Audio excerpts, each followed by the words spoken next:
The storm didn't scream for Logan West. It vibrated. A deaf Navy SEAL living in the deep Cascades, he moved through the whiteout feeling the wind hit like artillery fire. He thought he had finally outrun the noise of war until his dog stopped dead in the drift. Miles away, a blind woman and a broken chaplain were vanishing into the void. Their car was buried, their prayers swallowed by the ice. No one was coming for them. No one could hear them, except a man who lived in silence. What happened next would prove that God's voice isn't always a sound. Sometimes it's a signal only the broken can hear. Before we begin, tell me, where are you watching from? Drop your country in the comments below. Deep in the Pacific Northwest, the Cascades don't just sleep under the winter, they wait. The trees here are ancient giants, Douglas firs and hemlocks that tower hundreds of feet into the gray sky, creating a cathedral of shadows even at high noon. The snow in these mountains isn't the soft powder of a postcard. It is heavy. It is wet. It packs down like concrete, sealing everything beneath it in a tomb of white and green. Moving through this dense wilderness was a man who belonged to the silence, Logan West. At 42, he moved with the jagged grace of something broken and put back together wrong. He wore a heavy canvas jacket that had seen better decades, and his face was hidden behind a beard that caught the frost. But it was his eyes that told the story. Dark, restless, scanning the tree line not for beauty, but for threats. Logan lived in a world of half measures. A roadside bomb in Kandahar had taken the hearing in his left ear and left the other ringing with a permanent, high-pitched whine, a static frequency that never turned off. While the wind roared through the valley, stripping branches from the pines, Logan heard only a muffled distortion, like a radio tuned between stations. He didn't mind the silence of the woods. In fact, he courted it. There is a concept in trauma psychology known as frozen time syndrome. It happens when a human soul survives a catastrophe but fails to leave the moment of impact. The body ages, the calendar turns, but the mind remains fixed at the exact second the explosion happened, or the trigger was pulled. For the person trapped in frozen time, the future is a foreign country they have no passport for. Logan had come to this isolated cabin not to live, but to stop the clock. Here, among the unyielding trees and the relentless snow, time felt suspended. There were no unexpected noises to make him flinch, no conversations he had to strain to hear, just the routine of survival. Chop wood, check traps, sleep, repeat. It was a purgatory of his own design, a place where he didn't have to explain why his hands still shook when the kettle whistled. Beside him trotted Kaiser, a German shepherd with a coat the color of burnt toast and a tail that ended abruptly. A stump left behind by the same shrapnel that had taken Logan's hearing. Kaiser was more than a dog. He was Logan's radar. He was the ears that heard the twigs snap, the nose that smelled the shift in the wind. Kaiser moved with a limp that vanished when he was working, his focus absolute. They were 3 miles from the cabin, checking a perimeter that didn't need checking, when Kaiser stopped. The dog didn't bark. He knew Logan wouldn't hear it over the gale. Instead, Kaiser slammed his body against Logan's leg, a hard, physical check. Logan stumbled, looking down. The dog was staring at a mound of snow near the edge of an old logging road. To the untrained eye, it was just a drift sculpted by the wind. But Kaiser began to dig, his paws frantically tearing at the heavy, wet slush. Logan knelt. He brushed away the top layer. Beneath the white, something glinted. Not rock, chrome. It was the bumper of a sedan, driven off the road and swallowed whole by the storm. Logan's heart hammered against his ribs, a sensation he hated. It was the adrenaline of the field, the chemical taste of a mission going south. He didn't want this. He didn't want to be a savior. He just wanted to be left alone. But the training, burned into his marrow deeper than any scar, took over. He dug. The snow was wet and heavy, clinging to his gloves, fighting him for every inch. He cleared the rear window. It was dark inside. He shone his flashlight against the glass. 2 figures, motionless, huddled together in the front seat like children hiding from a monster. Logan tried the door, frozen shut. He braced his boot against the frame and pulled until the veins in his neck corded like steel cables. With a screech of tearing metal and shattering ice, the door gave way. The cold air rushed into the car, stealing whatever faint warmth remained. The driver was an old man, his skin the color of parchment, his head lolling on his chest. Beside him, a woman sat wrapped in layers of scarves, her eyes wide open but staring at nothing. "Hey!" Logan shouted, his voice sounding foreign and rusty in his own ears. "Can you move?" The old man, Silas, groaned, a sound of pure agony. He tried to lift his hand but failed. He was in the late stages of hypothermia, his body shutting down to protect the core. Logan knew he couldn't wait for a plan. The car was a freezer. He unbuckled the old man, hauling him out with a grunt of exertion. Silas was light, frail as a bird, his bones feeling brittle under Logan's grip. Logan dragged him through the snow, propping him against a tree trunk wrapped in a thermal blanket from his pack. Then he went back for the woman. "Ma'am," Logan barked, "I need you to grab my arm." She didn't move. She didn't even blink as the snow whipped against her eyelashes. She just turned her head slightly, her ear tilting toward his voice. "I can't see you," she whispered. Her voice was faint, but clear. Blind. Logan cursed silently. The mountain wasn't just cruel, it was thorough. He reached in, sliding his arms under her legs and back. She gasped, her hands flying out to find purchase. Her fingers clamped onto his shoulders, digging into the thick canvas of his jacket. He lifted her. She was heavier than the man, dead weight in the shifting snow. As Logan trudged toward the spot where he'd left Silas, fighting the drifts that tried to swallow his knees, he felt it. The woman, Clara, was pressing her cheek against his chest. She wasn't just holding on, she was listening. And through the layers of wool and canvas, she felt something the world couldn't see. She felt the tremor. Logan's muscles were locked tight, holding her up, but deep within the fiber of his strength, there was a vibration, a constant, low-frequency shaking. It wasn't the cold, it wasn't the exertion, it was terror. Clara, stripped of her sight, saw him more clearly in that moment than anyone had in years. She felt the chaos vibrating inside the strong man who held her. She felt the fear of a man who was terrified that he would fail, that death would win again, just like it had in the desert. "It's all right," she whispered into his coat, though Logan couldn't hear her. "You have us." Logan didn't look down. He focused on the path, on Kaiser breaking the trail ahead. He focused on the physical pain of the weight to drown out the noise in his head. He had guests now. The ghosts of the Cascades had finally caught up to him, and they had brought the living with them. The clock he had tried so hard to freeze had just started ticking again. The cabin was a wooden lung, breathing in the freezing drafts and exhaling the thin smoke of a reluctant fire.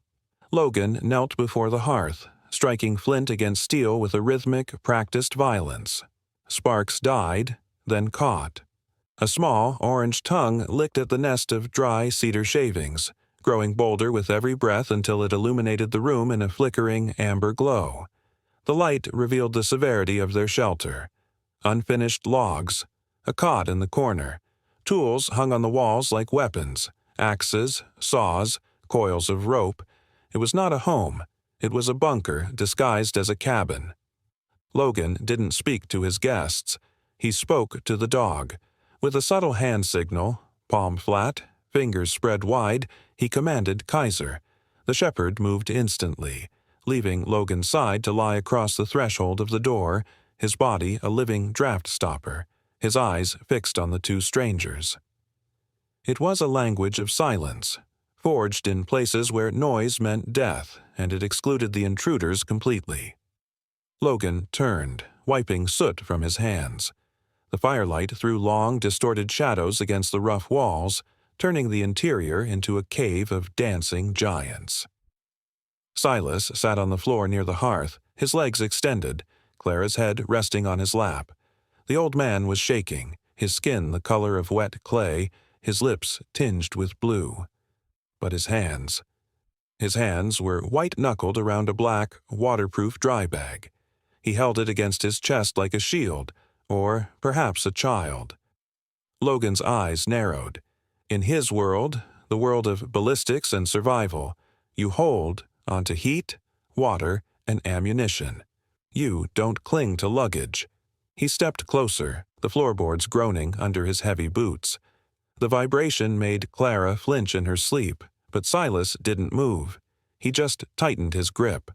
"Let me see it," Logan said. His voice was gravel, rough from disuse, scraping against the quiet of the room. Silas looked up. His eyes were watery, red-rimmed but guarded. "It's nothing of value to you," he rasped. "I dragged you 2 miles through wet concrete," Logan countered, crouching down so he was eye-level with the old man. "I need to know if I broke my back for a bag of rocks or something we can actually use. Open it." Silas hesitated, his fingers trembling over the plastic buckle. Then, with a sigh that seemed to deflate his entire frame, he unclipped it. He reached inside. He didn't pull out gold. He didn't pull out food. He didn't pull out a weapon. He pulled out a small white cardboard box labeled insulin, glargine. And then he reached in again and pulled out a handful of plastic rectangles, cassette tapes.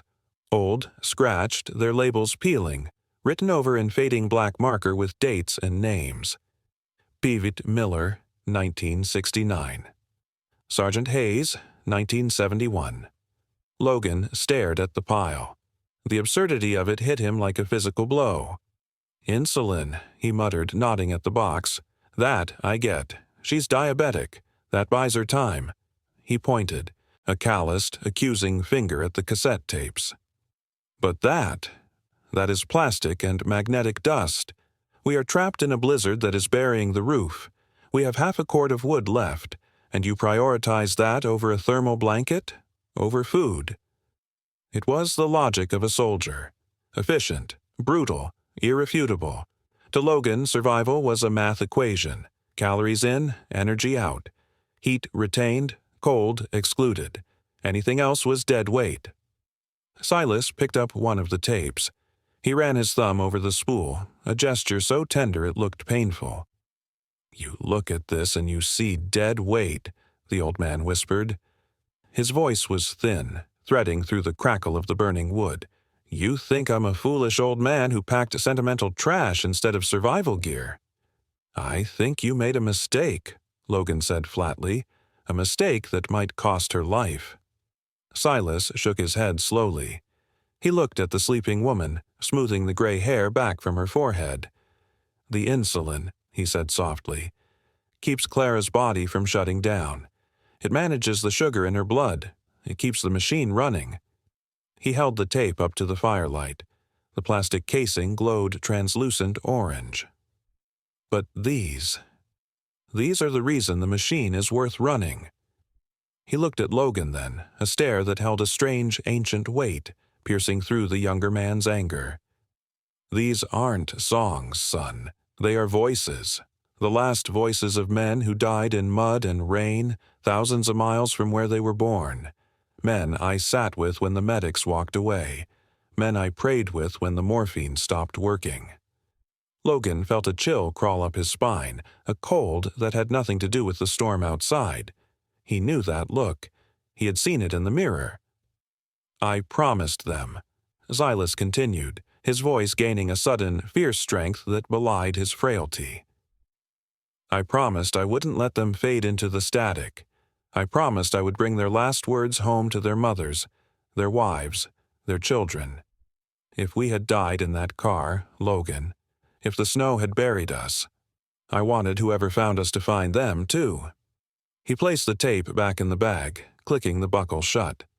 "Survival isn't just about keeping the heart beating, Mr. West. It's about having something that makes the beat matter. This isn't luggage. This is my penance, and I would carry it up this mountain 1,000 times before I left it behind." Logan stood there, the heat of the fire pressing against his back, but inside he felt frozen. He looked at the black bag, useless, heavy, fragile, and realized he wasn't looking at garbage. He was looking at a different kind of ammunition, the kind you use to fight forgetting. He turned away, unable to meet the old man's gaze. He walked to the woodpile, grabbed a heavy log, and threw it into the hearth with more force than necessary. The wood hissed, a sound like a long, held breath finally being released. "Keep it dry," Logan said, his voice low, not looking. Dean back. "If the damp gets to the tape, the voices warp." In the corner, Kaiser lifted his head, ears swiveling toward the old radio that sat silent and broken on the shelf. The storm outside hammered against the walls, demanding entry, screaming to be let in. But inside, the air had changed. It was no longer just a shelter for 3 bodies trying to stay warm. It had become a sanctuary for 100 ghosts, spinning silently on magnetic spools, waiting to be heard. The wind outside had ceased to be a simple movement of air. It had become a physical weight, a white ocean pressing against the cabin walls, testing every joint and nail for weakness. The timbers groaned in protest, a sound like the ribs of a wooden ship caught in a hurricane. Inside, the temperature was dropping, creeping across the floorboards like an invisible, numbing tide. On the rug by the hearth, Clara stirred. Her movements were sluggish like a swimmer moving through deep water. Her skin had taken on the sheen of old wax, pale and damp. The insulin Silas had administered earlier was doing its job, unlocking the doors of her cells, but without food to fuel the fire, the engine was stalling. Hypoglycemia wasn't a sudden cliff. It was a slow, sliding slope into the dark. Kaiser lay beside her, his body curled into a protective comma, his amber eyes fixed on her face, whining softly every time her breathing hitched. Logan turned his back on the room, facing the corner where the ham radio sat. It was a relic from another era, a dusty metal box of vacuum tubes and copper coils that smelled of ozone and neglect. It was their only tether to a world that might still be warm. He flipped the power switch. The machine hummed, a low vibration that Logan felt in his fingertips more than he heard. He pressed the heavy headphones to his good ear, his right one. He closed his eyes, trying to separate the noise of the storm outside from the noise inside his skull. The tinnitus was screaming tonight, a high-pitched whine that drilled into his focus like a dental drill. He turned the dial. Static. Just static. White noise that sounded like the ocean grinding stones into sand. A wall of sound with no door. He needed to check the internal wiring. He grabbed a screwdriver, but the shadows were too deep in the corner. The firelight flickered and danced, unable to reach the intricate maze of circuits inside the casing. He fumbled, the metal slipping against a screw, frustration rising in his chest like bile. He couldn't see. He couldn't hear. He was useless. A deaf communications specialist with a broken radio in the middle of nowhere. Then, a beam of light cut through the gloom. Logan looked up. Silas was standing there. The old man was leaning heavily against the workbench with one hand, his other hand gripping a heavy tactical flashlight. He was trembling. Not just a little, a violent, rhythmic shaking that traveled from his core to his extremities. The cold and the fear had stripped him of his reserves, leaving him rattling like a dried leaf in the gale. Logan opened his mouth to bark an order. "Sit down. You're in the way. You're weak." But the words died in his throat. He watched the beam of light. It danced and bobbed over the circuit board, erratic and wild, mimicking the old man's tremors. But Silas didn't lower his arm. He bit his lip, his eyes narrowed in fierce concentration, pouring every ounce of his remaining will into the simple act of holding a light for a man he barely knew. In that trembling light, Logan saw something that stopped him cold. He looked at his own hands. They were steady, rock steady. They were hands trained to dismantle weapons in the pitch black, hands that could hold a sniper rifle motionless for hours while his heart rate slowed to a crawl. For years, Logan had looked at his hands and seen only tools of destruction, useless in peace, dangerous in silence, a stockpile of strength with no war to fight. But now, as he watched Silas struggle to simply stand, Logan felt a shift in the tectonic plates of his own soul. He realized he had been looking at the equation wrong. He had looked at Silas and Clara and seen burdens, dead weight to be dragged through the snow, problems to be solved. He was wrong. Silas wasn't a burden. He was the anchor. Without Silas's frailty, Logan's strength was just potential energy, rotting in the dark, a knife rusting in a drawer. It was only here, in the face of this old man's desperate, trembling need, that Logan's steadiness found a reason to exist. We often believe that the strong save the weak. That is the soldier's vanity. But in the quiet of that freezing cabin, the truth was far simpler and far more profound. The weak save the strong from obsolescence. They offer the gift of purpose. Silas needed Logan's steady hands to fix the radio, but Logan needed Silas's shaking hands to fix his own heart. He needed to be needed. He needed to remember that he wasn't just a machine built to end lives, he was a man built to sustain them. Logan didn't send the old man away.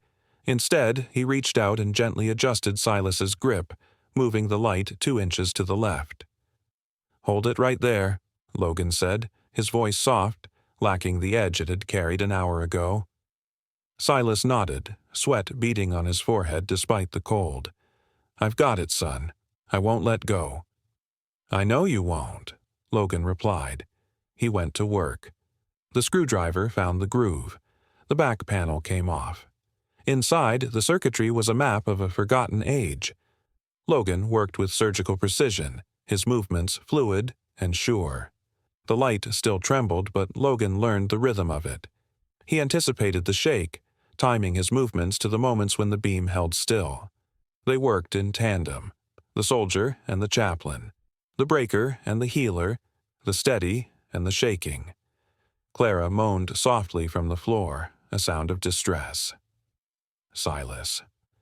"I'm here, Clara," Silas whispered, panic spiking in his voice, the light jerking wildly for a second before he forced it back. "I'm right here. We're fixing it." "Steady," Logan commanded, not unkindly. "We're almost there. The antenna lead is corroded.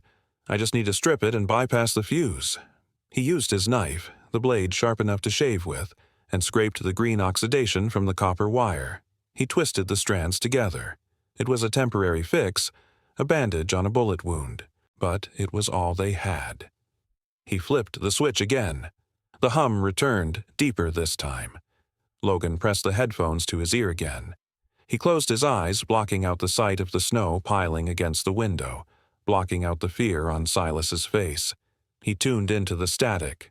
Hiss, pop, hiss.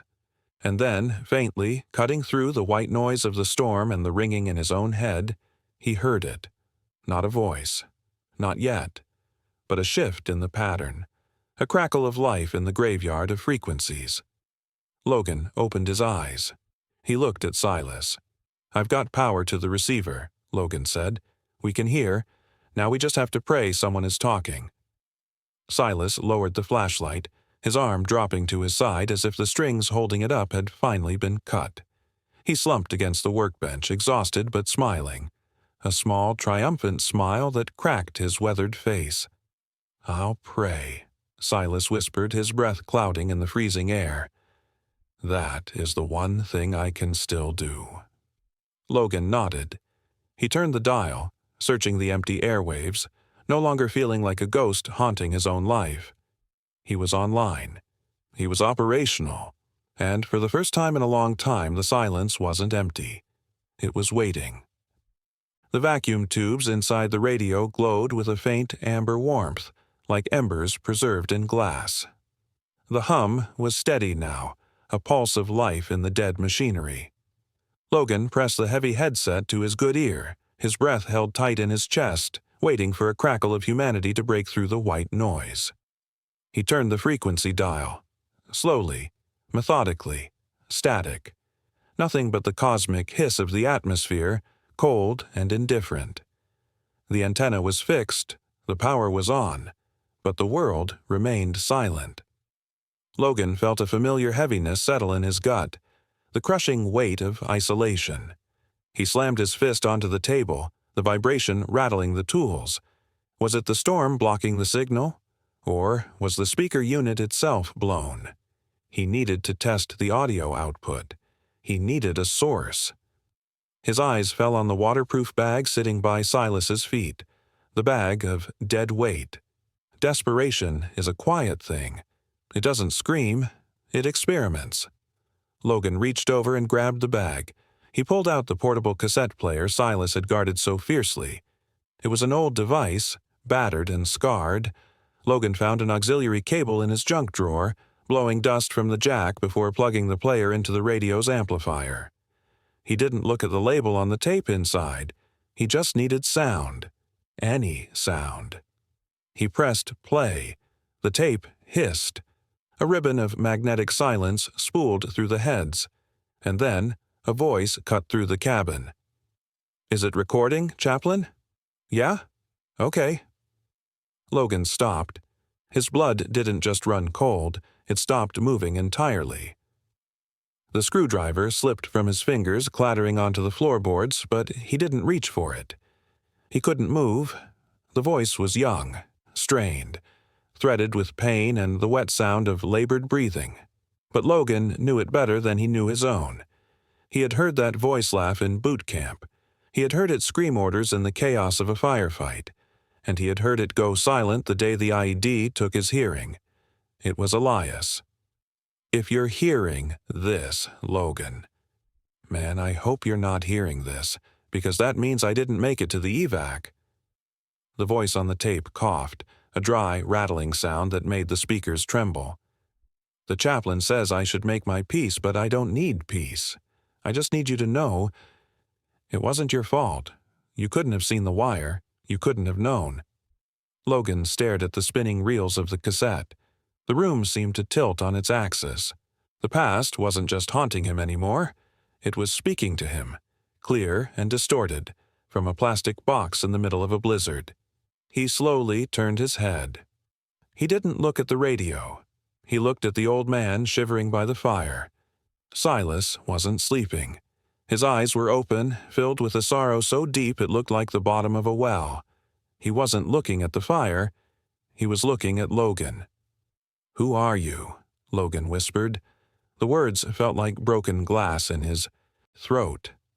Silas sat up, pulling the blanket tighter around his shoulders. The tremor in his hands seemed to settle into a mournful stillness. "I wasn't just a traveler, Logan," Silas said softly.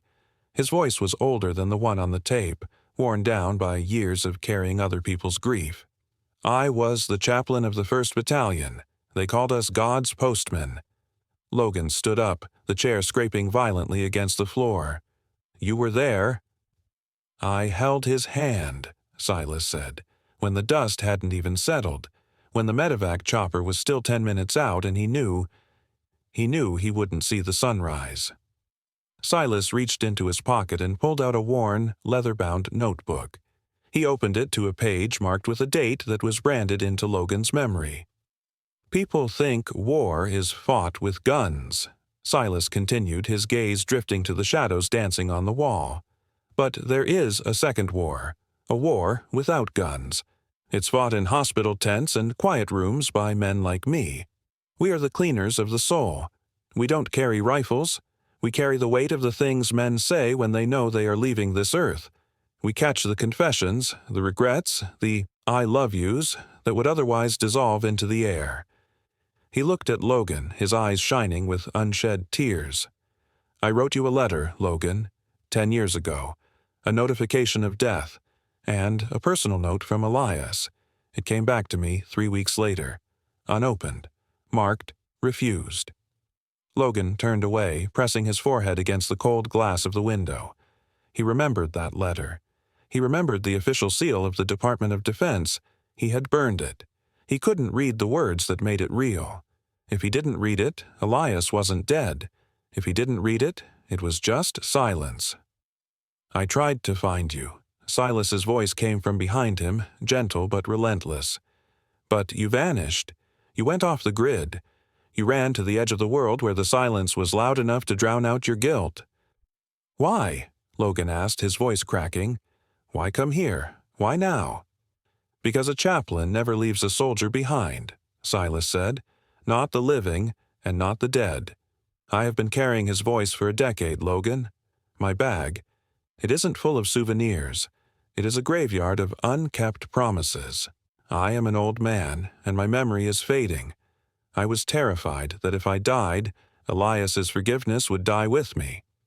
Silas stood up, his legs shaking, and walked over to the table. He placed a hand on the radio, right beside the spinning tape. "You think the storm brought me here by accident?" Silas asked. "You think a blind woman and a dying old man just happened to crash 3 miles from the only person who needed to hear this tape?" He shook his head. "This isn't a coincidence, son. This is an appointment." The tape clicked. The side ended. The cabin fell silent again, but the quality of the silence had changed. It was no longer empty.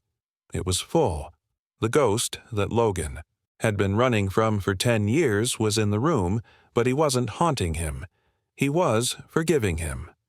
Logan looked at the radio, then at the old man who had walked through hell and high water just to deliver a message of grace. He realized then that the blizzard hadn't trapped him. It had cornered him. It had forced him to stop running long enough to receive the one thing he didn't think he deserved: mercy. The revelation hung in the air, heavy and suffocating, but the mountain did not care about ghosts or forgiveness. It cared only about the cold. On the floor, Clara's body arched suddenly, her heels drumming a frantic, hollow rhythm against the floorboards. It wasn't a shiver, it was a spasm. Her breath came in ragged, wet gasps, and foam gathered at the corners of her mouth.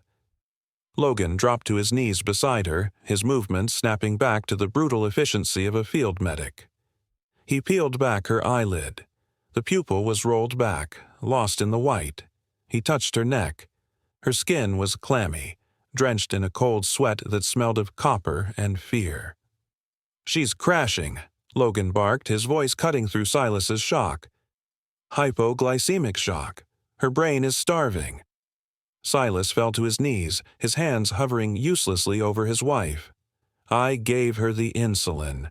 I thought—" "You gave her the engine, but she has no fuel," Logan said, tearing through the pockets of Silas's coat. "Sugar, candy, juice, anything." "Empty." Logan cursed. He stood up, scanning the room. His pantry was bare. He had finished his rations 2 days ago, planning a supply run that the storm had canceled. Then he remembered. The tactical bag. The one he had cut loose from his shoulder when he dragged Silas out of the drift. It was lying somewhere near the tree line, 300 yards away. 300 yards in this storm was not a distance. It was a death sentence. Logan looked at Clara. Her seizing was slowing down, replaced by a terrifying stillness. She didn't have hours. She had minutes. He grabbed his heavy parka and a coil of rope. He tossed a handheld radio to Silas. "Hold this," Logan ordered. "Press the side button to talk. If she stops breathing, you tell me. If she wakes up, you tell me. You keep talking, old man. You don't let the silence take her." Silas gripped the radio with both hands, nodding, his face pale as ash. Logan clipped the carabiner to his belt and signaled Kaiser. The dog didn't hesitate. He stood, shaking off the lethargy of the fire, his ears pinned back, ready for war. Logan opened the door, and the world disappeared. There was no landscape anymore. There was only a wall of white violence. The wind hit Logan like a physical blow, staggering him backward. For a man with hearing, the roar would have been deafening. For Logan, it was a vibration that rattled his teeth and blurred his vision. The cold was instant, 1,000 needles piercing every inch of exposed skin. He stepped out, one hand on the guide rope he had strung to the porch, the other gripping Kaiser's harness. "Seek!" he yelled, though he couldn't hear his own voice. "Find the bag." Kaiser lowered his head, becoming a wedge against the wind. The dog moved by scent and instinct, cutting a path through drifts that were waist-deep. Logan followed, blinded. His goggles frosted over within seconds. He ripped them off, squinting against the stinging ice. He couldn't see the trees. He couldn't see the sky. He could only see the dark shape of the dog and the faint depression in the snow where the trail used to be. They fought for every step. The cold seeped into Logan's muscles, turning his movements sluggish. His good ear, the right one, was jammed with an earpiece, but all he heard was the static of the storm interfering with the signal. 100 yards. His lungs burned. 200 yards. His legs felt like lead. Kaiser stopped. The dog began to dig, frantically throwing snow behind him. Logan fell to his knees beside the animal, plunging his hands into the drift. His fingers brushed nylon. He pulled. The strap was caught on a buried root. He slashed at it with his knife, freeing the bag. He ripped it open. Inside, wrapped in plastic, were 3 energy bars and a packet of glucose gel. Life. He shoved the gel into his pocket and turned to go back. But the world had shifted. In the confusion of the dig, Logan had let go of the guide rope. He reached out into the white void. Nothing. He stepped left. Nothing. He spun around, panic flaring in his chest. The old, familiar panic of the desert, of being trapped, of being blind. Disorientation set in instantly. In a whiteout, there is no up or down, no north or south. There is only the white. Logan couldn't hear the wind to judge its direction. He couldn't see the cabin lights. He was adrift in a freezing ocean, and his internal gyroscope was spinning out of control. He stumbled, his foot catching on a hidden rock. He went down hard, the impact jarring his skull. The ringing in his ear spiked to a shriek. Darkness encroached on the edges of his vision. The cold whispered to him, "Just rest. Just for a second." It was the same whisper he had heard in Kandahar, the seductive promise of giving up. Then, a voice cut through the static in his earpiece. "Logan." It wasn't a command, it wasn't a scream, it was a rhythm. "The Lord is my shepherd, I shall not want." Silas. The signal was breaking up, chopped by the wind, but the cadence was unmistakable. Silas wasn't giving a status report. He was reading. "He maketh me to lie down in green pastures.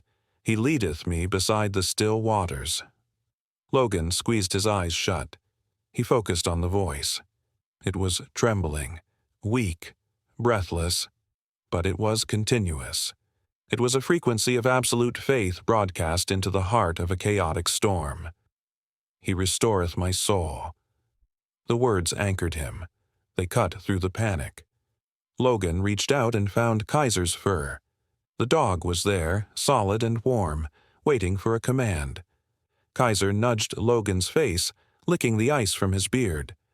"Yea, though I walk through the valley of the shadow of death, I will fear no evil." Logan didn't fear evil. He feared silence, but Silas was destroying the silence. "Home," Logan groaned, gripping the harness. "Kaiser, home."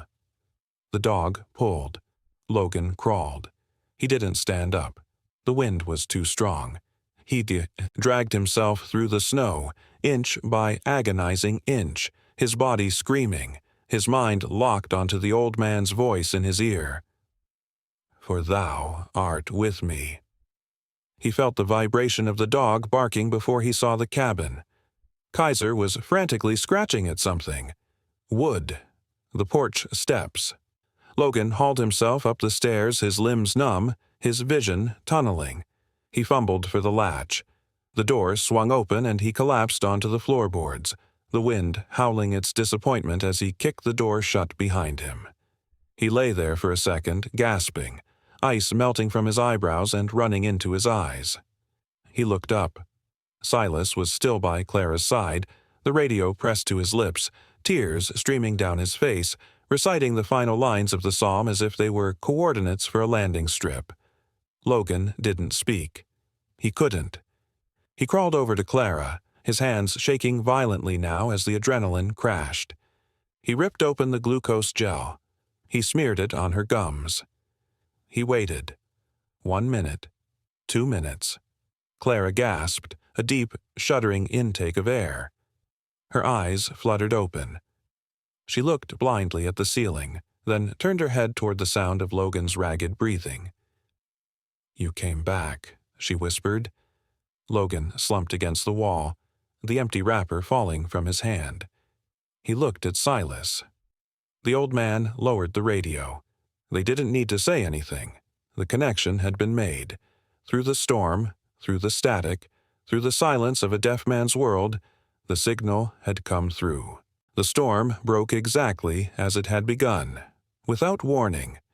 One moment the wind was tearing at the shingles, howling like a wounded beast, and the next, the world simply exhaled. The white fury settled into a stillness so profound, it felt like the mountain itself was holding its breath. Inside the cabin, the light that filtered through the frosted windows was no longer the bruised gray of the storm. It was gold, pale, winter gold, illuminating the dust motes dancing in the cold air. The smell of ozone and damp wool hung in the room, sharp and clean. Clara was sitting up. She was weak, her movements slow and deliberate like a flower uncurling after a frost. But the terrifying waxen pallor had left her skin. She held a mug of melted snow water in both hands, the steam curling around her face. The glucose had done its work. The engine of her body was humming again, quiet but steady. She wasn't looking at anything. She couldn't. But her face was turned toward the window, drinking in the warmth of the sun she could feel, but not see. Logan sat in the chair by the radio. The headset was around his neck. The cassette player on the table had stopped spinning hours ago. The plastic button popped up with a final click. He had listened to it all. Every word, every pause, every ragged breath of a man who died 10 years ago in a desert halfway across the world. He heard Elias talk about the heat, about the fear, and finally about the peace he found at the end, holding the hand of a chaplain he barely knew. Logan didn't move. He sat with his hands clasped between his knees, staring at the rough grain of the floorboards. For a decade, he had been a man carved out of ice. He had frozen his time, frozen his grief, frozen his heart so that nothing could hurt him again. He had believed that if he didn't acknowledge the pain, it couldn't touch him. But the voice on the tape had acted like a thaw. A single tear cut a clean track through the grime on his cheek. Then another, and another. He didn't sob. There was no sound. It was just a quiet, steady release. The dam had broken. The frozen time that had held him prisoner in this cabin, in this wilderness, was melting, running down his face and dripping onto his boots. He wasn't a soldier in that moment. He wasn't a survivor. He wasn't a hero. He was just a man who missed his friend. Silas watched him from the hearth. The old man didn't speak. He knew that some grief is too sacred to be interrupted with words. He just nodded, a slow, solemn acknowledgement that the delivery was finally complete. The burden he had carried in that black bag was no longer his alone. Then the radio crackled. It wasn't the harsh, grinding static of the night before. It was sharp, clear, a voice cutting through the atmosphere with startling proximity. "Station, calling the unknown transmitter. This is Snohomish County Search and Rescue. Do you copy? Over." Logan's head snapped up. He wiped his face with the back of his hand, a reflex of shame before grabbing the mic. His hand shook, not from cold, but from shock. "This is—" Logan's voice cracked. He cleared his throat, forcing the gravel out. "This is Logan West. I have 2 civilians, 1 elderly male, 1 elderly female. Diabetic emergency stabilized. We are at the old logging cabin on Ridge 4. Over." There was a pause, a beat of silence that stretched tight in the golden room. "Copy that, Mr. West. We have a bird in the air. ETA 20 minutes. We've been trying to triangulate you for 6 hours. Logan frowned, looking at the ancient, jury-rigged radio with its exposed wires and corroded antenna. "My GPS is dead. The transmitter is barely pushing 5 watts. I haven't broadcasted coordinates. How did you find us?" The voice on the other end softened. It lost its official, tactical edge, replaced by something almost reverent. We didn't lock onto a beacon, son. We locked onto a voice. Someone was broadcasting on this frequency all night. Reading the Psalms. We had 3 different towers pick it up. We just followed the prayer." Logan slowly lowered the microphone. He looked at Silas. The old man was asleep, his chin resting on his chest, exhausted by the night's vigil. He hadn't just been comforting himself. He hadn't just been comforting Logan. He had been sending a signal. There is a law in physics called the conservation of energy. It states that energy cannot be created or destroyed. It can only change form. Light becomes heat. Motion becomes sound. Nothing in this universe ever truly vanishes. As Logan looked at the sleeping chaplain and the silent radio, he realized there must be a similar law for the human spirit, the conservation of compassion. The words Elias spoke into that tape recorder 10 years ago didn't disappear when he died. They were stored. Energy waiting to be released. Silas carried them. He carried that heavy, waterproof bag across state lines and up mountains, acting as a battery for a dead man's love. And the prayer Silas whispered into the microphone last night? It didn't just dissipate into the storm. It traveled. It became a radio wave, skipping off the ionosphere, moving through the dark until it found an ear that was listening. Nothing is wasted. No act of kindness, no word of forgiveness, no desperate prayer is ever truly lost. It just changes form. It travels through the static of our suffering until it finds the person who needs it most. Elias's energy had become Silas's purpose. Silas's purpose had become Logan's salvation. And now, Logan's salvation was becoming the sound of rotor blades cutting through the morning air. Kaiser barked, a sharp, joyful sound that Logan felt in the soles of his feet. The dog ran to the door, tail wagging, looking back at his master. Logan stood up. He walked over to the window and wiped the condensation from the glass. Far away, against the brilliant blue of the winter sky, a small black speck was growing, larger. A helicopter. He turned back to the room, to the old man sleeping by the fire, to the blind woman drinking sunlight, to the cassette tape sitting silent on the table. "We're going home, Kaiser," Logan whispered. And for the first time in 10 years, he knew exactly where that was. Spring in the Cascades is not a gentle awakening. It is a rupture. The ice that held the mountain in a chokehold for months cracks with the sound of gunshots, splintering under the weight of the returning sun. The rivers, silent and frozen since November, roar back to life, carving new veins through the granite, carrying the meltwater down to the thirsty valleys below. The world had returned to color. The bruised grays and blinding whites were replaced by the deep, aggressive green of the Douglas firs and the shocking violet of wildflowers pushing through the thawing mud. The air no longer smelled of ozone and danger. It smelled of wet earth, pine resin, and the metallic tang of life beginning again. Logan stood on the porch of the cabin, a mug of coffee steaming in his hand. He wasn't wearing his heavy parka anymore. His flannel sleeves were rolled up, revealing the scars on his forearms to the morning light. He looked out at the tree line, the same tree line where he had once scanned for threats, where he had once dragged a sled of dead weight through a blizzard. He didn't see ghosts anymore. Kaiser sat at the bottom of the steps, his coat shedding its thick winter underlayer and tufts of tan fur. He wasn't patrolling. He was watching a squirrel navigate a cedar branch, his head cocked to the side, his tail thumping a lazy rhythm against the wood. The war dog had retired. In his place sat a guardian who had learned that peace was not just the absence of noise, but the presence of safety. The cabin behind them had changed, too. The windows were clean. The roof was patched.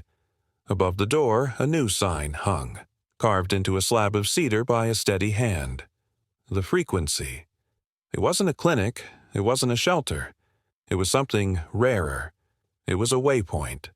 A place where men and women who had carried the weight of the world in their rucksacks could come to set it down. A place where the silence wasn't empty, but shared. A vehicle wound its way up the muddy track, tires crunching over the gravel. It wasn't a tactical truck.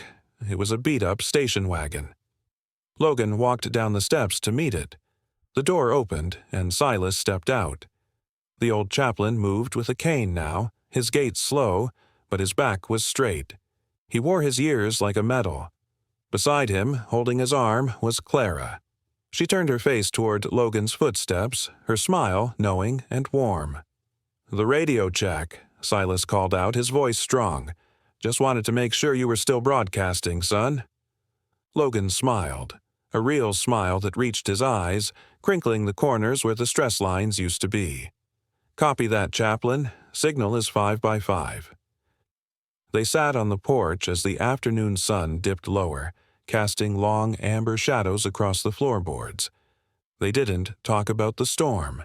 They didn't talk about the war or the letter or the pain of the past. They talked about the garden Silas was planting. They talked about the river rising. They talked about the simple, ordinary miracles of a Tuesday afternoon. Inside the cabin, on the sturdy oak table, the ham radio sat in a place of honor. It was no longer a dusty relic. It was polished, the brass dials gleaming. A new antenna wire ran from the back, drilled through the wall and strung high up into the tallest pine tree on the ridge. The power light was green.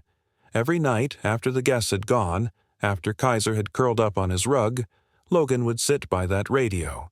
He wouldn't turn it off. He would flip the switch to "stand by" and leave the volume low. A soft, steady hum filled the room, the sound of the universe waiting.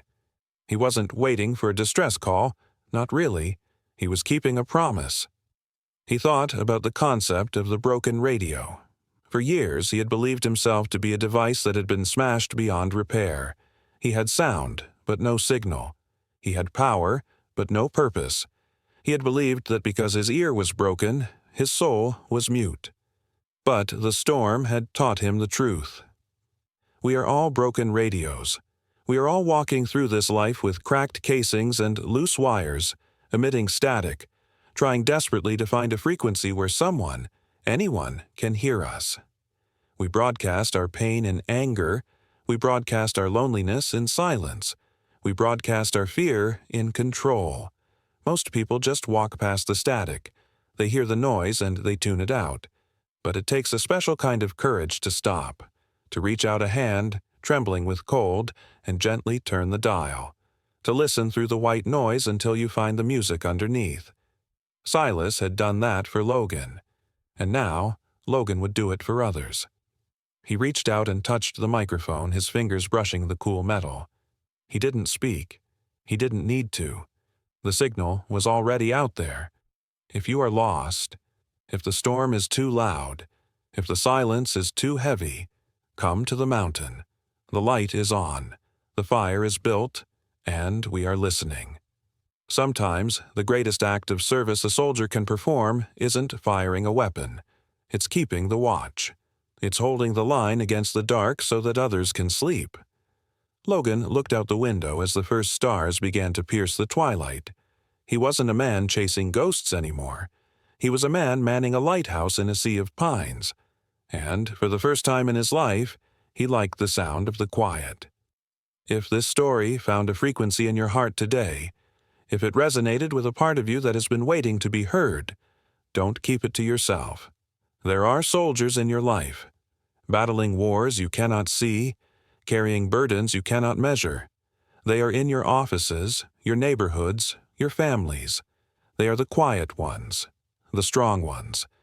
Share this story for them. Be the one who stops to tune the dial. Be the signal in their storm.